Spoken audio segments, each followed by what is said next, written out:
اس پر میرا بیان ہوا ہوا ہے 7-8 سال پہلے میں نے دلائل سے بیان کیا تھا, پوری ایک ایک دلیل اس میں بہت تفصیل سے, 1.5 گھنٹے کا بیان ہے, جس کو اشکال ہو وہ سن لیجئے گا.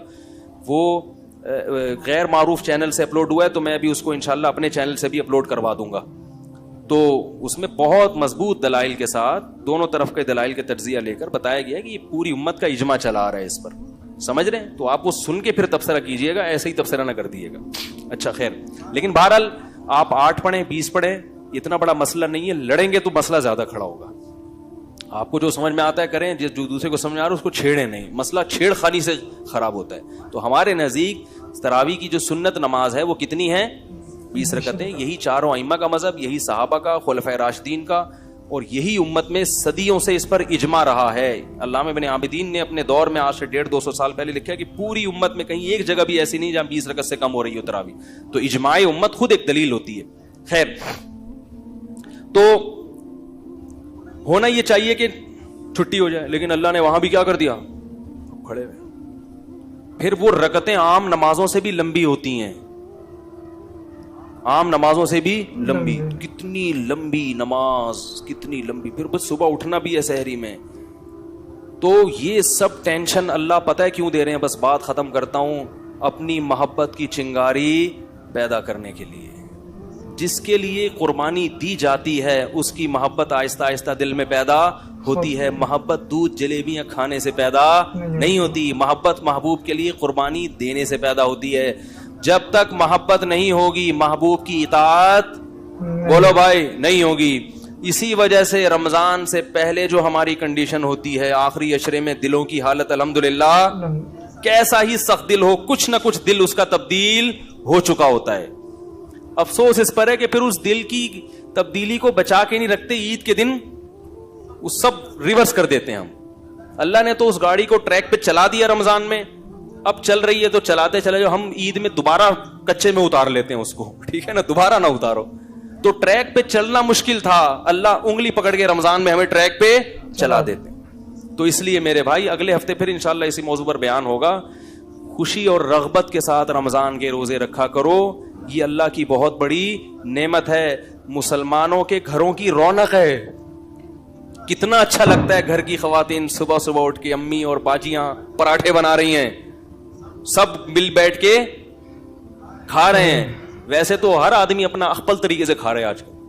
بچہ اسکول سے آیا وہ اپنی پلیٹ لے کے صوفے کے نیچے گھس گیا, ایسا ہی ہوتا ہے نا. صاحب دفتر سے آیا وہ اپنا ادھر کمرے میں اپنے کمپیوٹر کا دروازہ بند کیا, ان کمرہ لاک کیا, وہاں بیٹھ کے پتہ نہیں کیا کر رہے ہیں, انٹی سے باتیں کر رہے ہیں, کیا کر رہے ہیں, کھا بھی رہے ہیں. سب اخپل طریقے سے چل رہا ہے. کم از کم رمضان میں آپس میں کیا ہو جاتا ہے, بولو بھائی, جڑ جاتے ہیں سحری میں, افطاری میں, اور پھر گھر کی خواتین کی قدر بھی ہوتی ہے. کیا خیال ہے؟ ٹھیک ہے نا.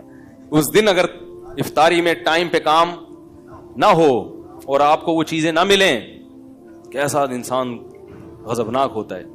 بچے کھانے کا دل کر رہا ہے اور پکوڑے نہ ملیں آپ کو ایسی صورت میں.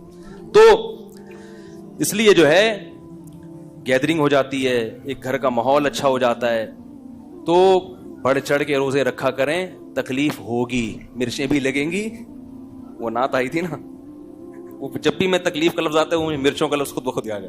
تکلیف بھی ہوگی, مرچیں بھی لگیں گی, لیکن تکلیف اور مرچوں کے باوجود رمضان کے روزے رکھنے.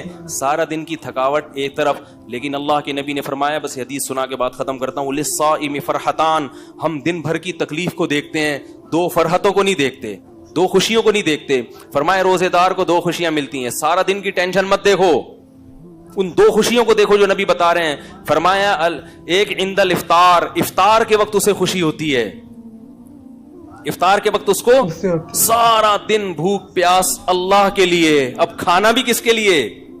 تبھی نبی کیسی پیاری دعا پڑھتے تھے افطار کے بعد, ذهب الظما, آپ صلی اللہ علیہ وسلم فرماتے تھے پیاس چلی گئی, وابتلت العروق, اور رگیں تر ہو گئیں, رگیں تر ہو گئی. یہ اپنا مزہ. فرمایا وثبت الاجر انشاء اللہ تعالی, اور پورے دن کے روزے کا ثواب اللہ کے دفتر میں لکھ لیا گیا. اصل اجر تو قیامت میں ملے گا. میں کہتا ہوں وہ نہ بھی ملتا تو ایک اجر تو اللہ نے دنیا میں دے دیا. پیاس کے وقت پانی کا, بھوک کے وقت کھانے کا جو مزہ ہے وہ بغیر بھوک اور بغیر پیاس کے کھانے اور پینے میں نہیں ہے. اور یہ فطری لذتیں ہیں, ان کا آلٹرنیٹ اور ان کا نعم البدل اللہ نے دنیا میں رکھا ہی نہیں ہے. فرمائے ایک اجر, ایک لذت روزے دار کو افطار کے وقت ملتی ہے اور ایک لذت آخرت میں ملے گی جب اس کو اجر دیا جائے گا. تو آپ صلی اللہ علیہ وسلم نے رمضان کے قیام کو یعنی تراویح اور تہجد کی بھی فضیلت بیان کی, اور آپ صلی اللہ علیہ وسلم نے رمضان میں دن کے روزے کی فضیلت بھی بیان کی. ایک روزہ بھی اگر چھوڑ دیا بغیر عذر کے, پورے سال روزے رکھو گے رمضان کے روزے کے برابر نہیں ہو سکتے. اس لیے گھروں میں خواتین کو بھی سمجھائیں, اپنے جو بچے جو 10 سال یا 11-12 سال کی عمر سے زیادہ ہو چکے ہیں, چھوٹے بچوں کو نہیں رکھوانے چاہیے, تو تھوڑا سا میچور ہو چکے ہیں, ان کو بھی عادت بنائیں روزوں کی, اور خود بھی ہمت کریں. یہ بہار ہے جو اللہ نے مسلمانوں کو دی ہے, اس سے ہم اللہ کے انشاءاللہ قریب ہو جائیں گے. اللہ تعالیٰ سمجھنے کی, عمل کرنے کی توفیق عطا فرمائے.